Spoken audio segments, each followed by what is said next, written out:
They fired me to protect my sister's job, without knowing I secretly owned the whole company. 3 days before it happened, I walked into the office and heard my manager, Mark, laughing with someone. "He's too soft," he said. "We'll get rid of him before the next review." They had no idea the building they worked in, the money they earned, even the company logo, it all belonged to me. If this shocked you, stick around, things are about to get intense. I never meant to reveal the truth like this. I created the company from nothing, using a fake name. I stayed hidden as a secret investor. I did it to see who was genuine and who was just there for the paycheck. I pretended to be Ethan, just a quiet IT guy no one noticed. For 2 years, I stayed in the background. Then my younger sister Rachel joined the team. She didn't have any real skills, but people liked her. I kept quiet, until she started claiming my work as hers, my code, my ideas, even my future. Then one morning, HR called me in. "You've been underperforming," said Mark without making eye contact, "and with Rachel here, we just feel like you're redundant."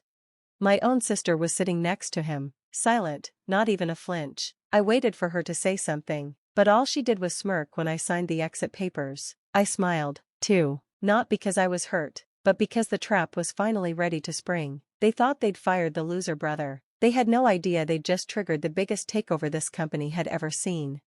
2 hours after they fired me, I walked out of that building like I had nothing left, while my lawyer walked in with papers that would flip their world upside down.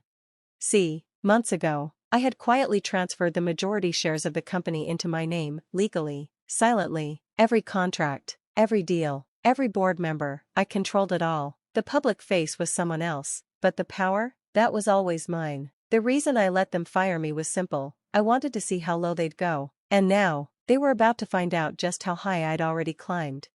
My phone buzzed. It was Rachel. A text: "Sorry you got fired, but maybe now you can relax and stop pretending to be something you're not." She had no clue that, by tomorrow morning, she'd be escorted out of the same office by security. By evening, I sat in a private boardroom with the company's real decision-makers, the board members I had been secretly guiding for months. "Are we ready for the leadership reveal?" one of them asked, and I nodded. The next morning, the company had an all-hands meeting. Everyone thought it was about quarterly numbers. Instead, the projector screen flickered on and my face appeared, not as Ethan the IT guy, but as Ethan James, majority owner and new CEO. Gasps, stunned silence.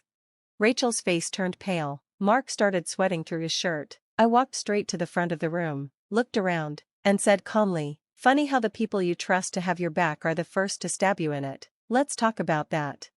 Then I looked directly at Rachel. She couldn't even fake a smile this time. Her lips twitched, but her eyes were locked on mine, wide, panicked, exposed. She had spent the last 6 months climbing over everyone, throwing blame, stealing ideas, and charming her way up the ladder. She thought she was untouchable, and now she couldn't even move.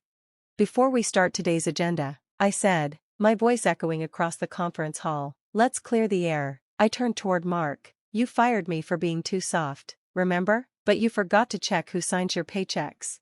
A low murmur rippled through the crowd. Mark looked at the CFO as though he expected backup, but the CFO just looked away. I clicked the remote again. The screen shifted to a breakdown of company ownership. My name stood in bold black letters, Ethan James, 73% ownership. Below it, Mark Douglas, 0%. Rachel, nothing. No one in that room had more than 5%. I continued. "Some of you may have wondered why the IT guy never argued, why I didn't complain when my work was stolen, why I stayed late while others took credit. The answer's simple. I was never here to impress you. I was watching you." Rachel finally stood up. "This has to be a joke," she stammered. "You're not qualified to run this company. You're just some coder." I smiled. "You mean the coder whose software now powers 6 Fortune 500 companies? The coder who turned down Google twice? The coder who hired the people that hired you?" She was trembling now. "I helped build this company."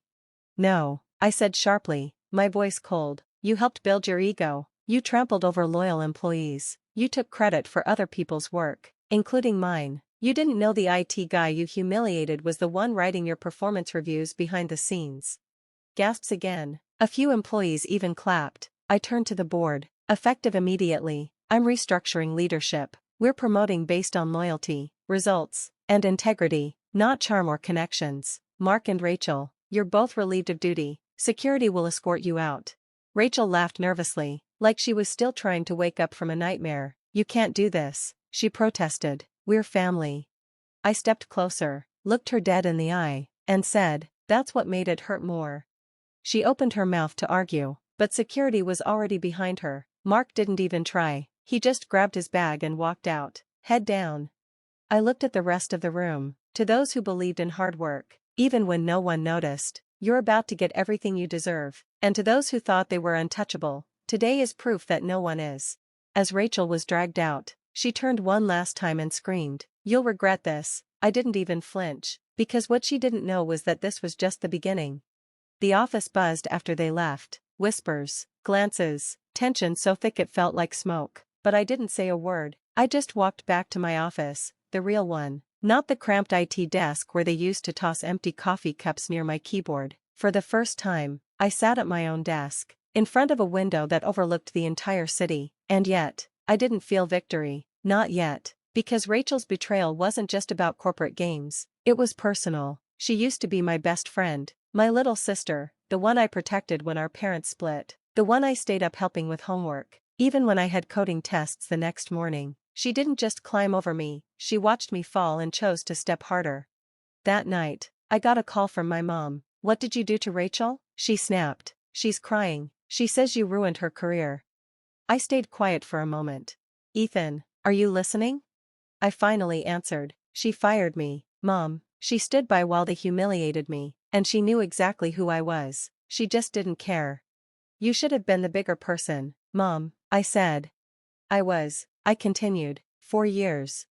She hung up without another word. It hit me then, this wasn't just about revenge anymore. This was about redemption, not just proving them wrong, but proving to myself that staying silent doesn't mean being weak. The next morning, I called a full staff meeting. I didn't do it from behind a podium or from a script. I walked right into the center of the room and said, "For those of you who felt small in this company, that ends today." Heads turned. For those who were passed up for promotions, spoken over in meetings, or told to stay in your lane, you're no longer invisible. I looked over at Maya, the junior analyst whose ideas were constantly stolen, and at Daniel, the janitor who smiled at everyone even when no one smiled back. I raised my voice. This company isn't about egos anymore. It's about results. It's about people who show up, not just when the cameras are on, but when no one's watching. By the end of that speech, people were standing and clapping. Some even had tears in their eyes because they weren't just witnessing a leadership change, they were witnessing a shift in power, real power. Just as I was about to end the meeting, my assistant rushed in with a confused look on her face. "Ethan," she said, holding out her phone, "you need to see this. It's Rachel." I took the phone. On the screen was a video of Rachel crying in front of a news camera. "Ethan James is a fraud," she said. "He manipulated the system. He stole my ideas. And he's hiding something." The reporter leaned in. "What is he hiding?" She looked directly into the camera and whispered, "The real reason he built this company. It wasn't business. It was revenge. And I have proof." I froze because I thought I had prepared for everything, but not this. Rachel's words spread like wildfire. Within hours, every social media platform was buzzing with accusations against me. Fake CEO, corporate manipulator, family betrayal scandal. The headlines painted me as the villain, the ruthless brother who took down his own sister for power. And worst of all, some employees started doubting me. I sat alone in my office late that night, staring at the ceiling. The battle I thought I'd won was turning into a war I hadn't expected, but giving up was never an option. The next morning, I called an emergency meeting with the board and my closest team. "Rachel's playing dirty," I said. "She's trying to make this personal, but here's the truth. Everything I've done was to protect this company and the people who believed in me." I pulled up files on the screen, contracts, emails, timestamps proving my ownership was legitimate. Then I revealed the biggest secret. Months ago, I'd started an employee profit-sharing program, quietly investing millions back into the staff's futures, bonuses, stock options, health benefits, all funded by the very success they thought Rachel had stolen. "Look," I said, my voice steady but firm, "this isn't about revenge anymore. It's about rebuilding trust. And anyone who doubts me, watch closely, because I'm just getting started." Suddenly, the door opened. Rachel walked in, flanked by her lawyer. She looked defeated but fierce. "Ethan," she said, "you may own the company now, but this family fight isn't over. I'm going to expose everything. And I won't stop until everyone knows the truth. I stood up and met her gaze. Bring it on. The tension was thick, but this moment wasn't just about family drama anymore. It was a fight for the soul of the company I'd built in silence. As Rachel turned to leave, I realized the biggest twist wasn't who owned the company, it was what we'd both lost along the way. Because sometimes winning means more than money or power, it means facing your past, breaking the cycle, and deciding who you really want to be. And this story? It's far from over. The end, or just the beginning?